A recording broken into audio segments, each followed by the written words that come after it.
According to reports by Sunday World, DJ Maphorisa and actress Thuli Phongolo may be giving their relationship another chance after their very public and messy breakup last year.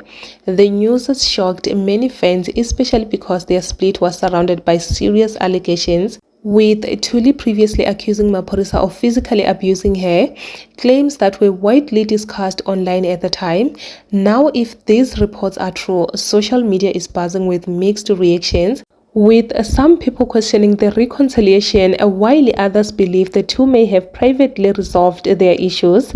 Neither DJ Maphorisa nor Thuli Phongolo has officially confirmed or denied the claims yet, but the story has definitely reignited debate and curiosity about what really happened behind closed doors and what this coming back together could mean moving forward.